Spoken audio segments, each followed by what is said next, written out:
भैरव एक किसान था जो दिन भर अपने खेतों में मजदूरी करता था और उसकी पत्नी आरती पढ़ी लिखी थी, इसीलिए गांव के बच्चों का ट्यूशन लिया करती थी। लेकिन इनकी बेटी सुगना बिल्कुल निराली थी। जब भी सुगना का रिजल्ट आता, उसकी माँ का सर शर्म से झुक जाया करता था, क्योंकि सुगना हमेशा फेल हुआ करती थी। क्या बोलेंगे गांव वाले? मैं गांव के सभी बच्चों को ट्यूशन देती हूँ और मेरी बेटी खुद फेल होती है। तूने मेरा नाम मिट्टी में मिला दिया। और हर बेटी की तरह सुगना भी अपने पापा की लाडली थी। क्यों डांट रही हो? इसके मार्क्स देखिए, 2, 3, 4। ये कोई मार्क्स है? गांव वाले क्या कहेंगे? ये मेरी बेटी है और इसके इतने कम मार्क्स। मैं गांव वालों को क्या जवाब दूंगी? तुम्हें गांव वालों की फिक्र है और मेरी बेटी की नहीं? हो सकता है कि वो किसी और चीज में अच्छी हो। हाँ, तुम्हें तो लगता है कि मैं इसकी दुश्मन हूँ और ये एक दिन तुम्हारा नाम रोशन करेगी। वो तो मैं जरूर करूँगी माँ।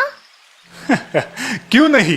बस इस दिन से भैरव ने सोचना शुरू कर दिया कि सुगना किस चीज में अच्छी है।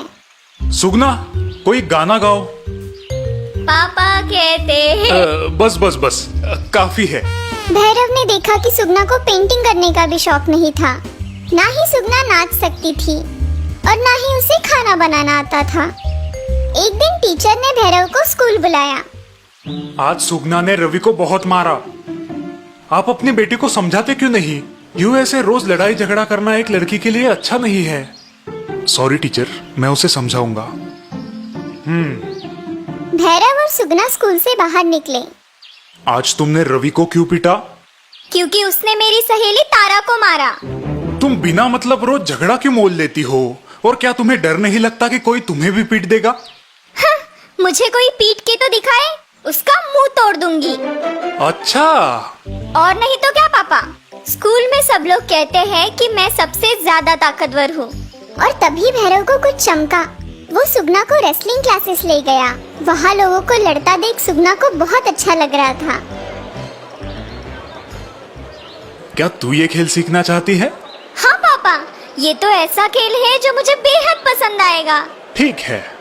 भैरव ने सुगना का रेसलिंग क्लासेस में एडमिशन करवाया और सुगना खुशी खुशी रेसलिंग सीखने लगी। रोज सुबह उठकर सुगना रेसलिंग क्लासेस पहुंचती थी। दिन भर वो वही प्रैक्टिस किया करती थी। एक दिन सुगना के घर उसके ताऊजी आए। प्रणाम ताऊजी। प्रणाम बिटिया। और आरती, कैसे पढ़ाई चल रही है तुम्हारी लाडली की? पहले से कुछ बेहतर हुई या नहीं? वैसी ही है, अभी भी पास नहीं होती। और जेठ जी, वो तो अभी रेसलिंग भी सीख रही है। क्या रेसलिंग? लेकिन वो एक लड़की है, तुम्हें उसे ये सब नहीं करने देना चाहिए। कभी अपने हाथ पांव तुड़वा लिए तो? ताऊजी, कोई मुझे छू भी नहीं सकता। अरे भैरव, कम से कम तुम मेरी बात सुन लो। रेसलिंग वेसलिंग लड़कियों के लिए अच्छी नहीं। भैया, अब उसे वही पसंद है तो करने दीजिए ना। भैरव ने अपने बड़े भाई की एक न मानी और अगले कई वर्षों तक सुगना रेसलिंग सीखती रही। आज उसका स्टेट लेवल का मैच था। सुगना ने अपनी कॉम्पिटिटर की धोबी पछाड़ धुलाई की। दर्शकों की तालियां रुक ही नहीं रही थी। ये देख भैरव और आरती बहुत ही ज्यादा भावुक हो गए। सुगना ने गोल्ड मेडल जीत लिया और अपना और अपने पापा का नाम रोशन किया। देखो आरती, मैंने कहा था ना कि मेरी लाडली मेरा नाम रोशन करेगी। हाँ, और मेरा भी। इस तरह सुगना ने साबित कर दिया कि हर बच्चे की खूबी अलग होती है। भैरव एक किसान था जो दिन भर अपने खेतों में मजदूरी करता था और उसकी पत्नी आरती पढ़ी लिखी थी, इसीलिए गांव के बच्चों का ट्यूशन लिया करती थी। लेकिन इनकी बेटी सुगना बिल्कुल निराली थी।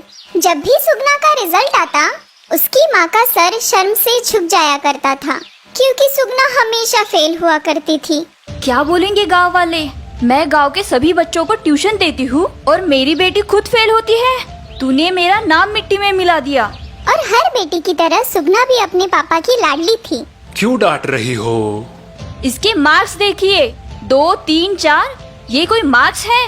गांव वाले क्या कहेंगे?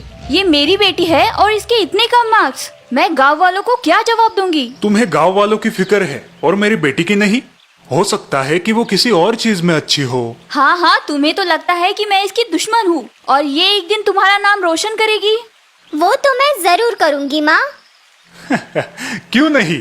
बस इस दिन से भैरव ने सोचना शुरू कर दिया कि सुगना किस चीज में अच्छी है? सुगना, कोई गाना गाओ। पापा कहते हैं। बस बस बस, काफी है। भैरव ने देखा कि सुगना को पेंटिंग करने का भी शौक नहीं था। ना ही सुगना नाच सकती थी और ना ही उसे खाना बनाना आता था। एक दिन टीचर ने भैरव को स्कूल बुलाया। आज सुगना ने रवि को बहुत मारा। आप अपनी बेटी को समझाते क्यों नहीं? यूं ऐसे रोज लड़ाई झगड़ा करना एक लड़की के लिए अच्छा नहीं है। सॉरी टीचर, मैं उसे समझाऊंगा। भैरव और सुगना स्कूल से बाहर निकले। आज तुमने रवि को क्यों पीटा? क्योंकि उसने मेरी सहेली तारा को मारा। तुम बिना मतलब रोज झगड़ा क्यों मोल लेती हो? और क्या तुम्हें डर नहीं लगता कि कोई तुम्हें भी पीट देगा? मुझे कोई पीट के तो दिखाए, उसका मुंह तोड़ दूंगी। अच्छा, और नहीं तो क्या पापा, स्कूल में सब लोग कहते हैं कि मैं सबसे ज्यादा ताकतवर हूँ। और तभी भैरव को कुछ चमका। वो सुगना को रेसलिंग क्लासेस ले गया। वहाँ लोगों को लड़ता देख सुगना को बहुत अच्छा लग रहा था।